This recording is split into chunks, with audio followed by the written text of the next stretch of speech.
Chapter 4. Ben was back in front of Tim's door, a book tucked under one arm. He had done nothing but worry since he had left a few hours ago. First, Ben had returned to the scene of the crime where he had so carelessly left his rollerblades. They were still in the ditch, not far from a sharp, blood-spattered rock that jutted out of the ground. At least the culprit for the shin injury had been discovered, Ben thought, well aware that he was trying to shift the blame away from himself. Once he was home, he declined his mom's invitation of a snack and instead went to his room. Ben anguished over the foolishness of his actions for the better part of an hour before his self-pity gave way to a growing concern for Tim's well-being. A million nightmare situations played out in Ben's head, the worst being that Tim would contract some sort of infection and have his leg amputated or would die. The morbid medical fantasies piled up until Ben decided to seek out facts from his mother's family medical guide. The gruesome book had provided Ben with hours of entertainment as a kid. Not only did it show nauseating pictures of diseases in their most advanced and repulsive stages, but it also featured self-diagnosis charts that were all too easy to navigate successfully. Ben had previously utilized their wisdom to diagnose himself with everything from vaginal yeast infections to critical brain tumors. Now, for the first time, he was turning to it with all seriousness. What Ben had learned had brought him scampering back to Tim's house. Stomach bubbling nervously and palms breaking out in sweat, Ben rang the doorbell. Someone called out in response. Thinking that Tim had fallen somewhere and was helpless, he opened the front door and gave a tentative, "Hello?" "Hey, come in." Tim certainly sounded more cheerful. Ben rushed to the living room and found Tim lying on the same uncomfortable couch as if he had never moved, which couldn't be true since an open can of Coke and a bottle of pills were on the coffee table. The leg was now bandaged and elevated on the arm of the couch, but Tim looked pale and cold. He was still wearing his jogging shorts and tank top, and with the air conditioner going full blast, it was no wonder. The ankle was just as swollen as before, but now it had graduated to a deep shade of maroon. "Good that you're here," Tim croaked, sounding very much like Leon before he cleared his throat. "I think it might be worse than I thought." "Yeah." Ben held the book up, brandishing it as if it were a medical degree. "I think you have a third-degree sprain. Either that or it's broken. You really need to get to a hospital." "Probably should." Tim nodded with glassy eyes. I know this is a really stupid question, but are you all right?" "Yeah. After you left, I dragged my ass into the kitchen and remembered some pills from last time. They've got me feeling—" He gestured with his right arm before letting it flop onto his forehead. "Oh, man," he finished. Ben cast around for a phone. "I'll call an ambulance." "No, fuck that," Tim muttered. "I'm not dying or anything. We'll take my car. You can drive, right?" "Yes," Ben said a little tensely. He could drive, but he hated it. Since winning his driver's license with a solid D in driver's ed, he had driven all of 3 times, each occasion forced on him by his parents. "Well, get me up and we'll be on our way." Tim appeared cold, but his skin was hot when Ben wrapped an arm around his back to help him up. Maybe it was a side effect of the pills, or maybe he had a fever. Either way, Ben was relieved that they were finally taking action. Getting Tim to the car was very much like all those movies Ben had seen where a drunken man hung like a limp doll on a supporting friend. Just how many of those painkillers had he taken? There was a brief and harebrained argument where Tim insisted that no one but him could drive his car, but eventually he was safely buckled into the passenger seat and Ben was behind the wheel. He put the key in the ignition and turned it, Beck's voice exploding out of the stereo system. Ben jabbed at the controls until the voice died, leaving in its wake the noise of the engine, which sounded powerful. This wasn't the usual sports car noise that, frankly, sounded a bit unhealthy. Instead, it was a subtle, constant hum that rose delicately into a growl once they were cruising down the road. "Nice," Ben said, not knowing if it really was, but feeling it was a good guess.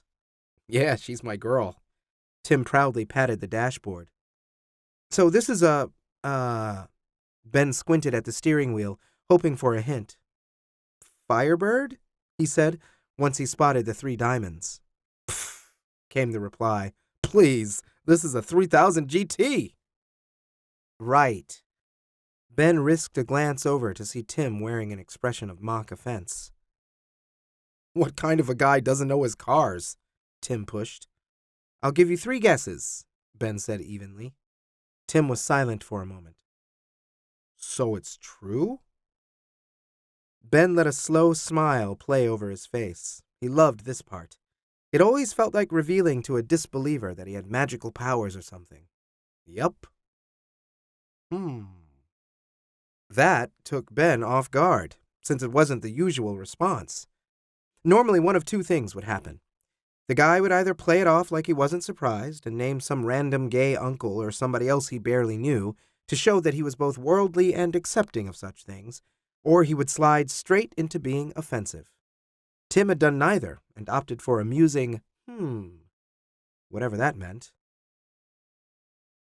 You have some sort of car name, right? Ben chuckled. Yeah, Bentley. But I don't know anything about Bentleys either. So, Benjamin Bentley. Do you know my name as well as where I live? It's Ben, not Benjamin, he replied, avoiding the question. Benjamin it is, Tim teased. Hey, easy on the curves, Jesus. Sorry, so where are you from? I mean, I haven't seen you in school before this year. Kansas.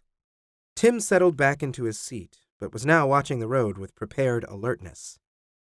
We moved down here so Dad could straighten out the southern division of his company, so he says. I think it's only because Mom never stopped bitching about the winters up there. You miss it?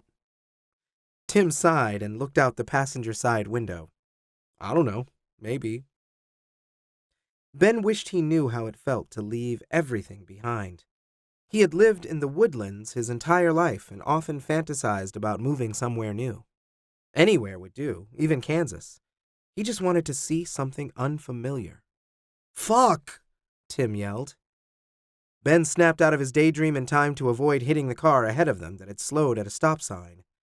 He swung into the empty oncoming traffic lane and barreled through the intersection to the angry honking of an old pickup truck. He hit the gas again to make it through before they collided with anyone and veered back into the proper lane on the other side. Pull over, Tim growled. I'm driving. We're almost there. Ben's nerves were steady as steel. Something like this happened every time he drove. Ben pulled up and stopped the car at the hospital's emergency entrance where wheelchairs were scattered around aimlessly, like shopping carts at a supermarket.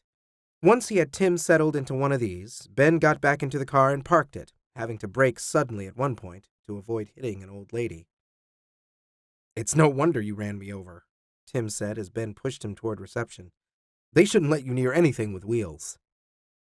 Clipboards and paperwork occupied the next half hour, followed by a heated debate with the receptionist as to why Tim didn't know what sort of insurance coverage he had. Eventually, everything was handed in, and they were left to wait with a number of other patients with minor injuries.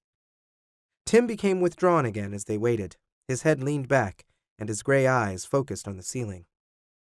His jaw clenched occasionally. Ben watched, counting the seconds between each clench like he did with thunder to measure the closeness of a storm. There was the slightest hint of stubble on the line of his jaw. Ben wanted to reach out and trace his finger along his skin to see what it felt like. I hate doctors, Tim murmured. Do you want me to hold your hand? Ben asked with a straight face, before he and Tim both burst into laughter. I really do, Tim insisted. Hate doctors, I mean. You have no idea. Oh, I might, Ben said with a smile. One of the few times I was in the hospital as a kid was for a couple of fillings. Like for your teeth? Tim sat up and looked at Ben. Yeah. I screamed and bit my way through so many dentists that it was the only option left. I was terrified. Once they got me there, I ran away before the procedure began, hospital gown and all. How old were you? This was last week. You're full of it, Tim chuckled. Ben grinned back at him. Seriously, though, I must have been 9 or 10. Eventually, my dad came to find me, and they had to put me under with a shot to the butt. What, did they shoot you with one of those tranquilizer guns like in Jurassic Park? Something like that. Wyman, a nurse called, glaring at the waiting room impatiently. She led them down a hall to a room where, much like at a doctor's office, vitals were taken, and they were left to wait again. Before long, a gray-haired doctor came in, consulting a chart. Mr. Wyman, he said, I'm Dr. Baker, and this is... I'm the one who did this to him, Ben answered sheepishly. Aha! And what exactly happened? Red-faced, Ben recounted the accident, blaming the collision on a squirrel dashing across the sidewalk. The doctor nodded and mm-hummed his way through the story while examining the ankle in question. I see, Dr. Baker said when Ben was finished. We'll need x-rays to be sure, but I believe the ligaments in the ankle might have torn completely. Yes, Ben exclaimed victoriously. I knew it! A Class 3 sprain. Well, well, Dr. Baker said appraisingly. Are you a medical student? No, I just did a little research is all. I think he just runs over people so he can diagnose them later, Tim said. Let's hope not. Dr. Baker smiled. I'm busy enough as it is. If the x-rays check out, we'll get the swelling down and put a cast on it. You think it's broken? Tim asked. Casts aren't just for broken bones. We need to keep the ankle protected and in position so it can heal. We'll have it off in a couple weeks, don't worry.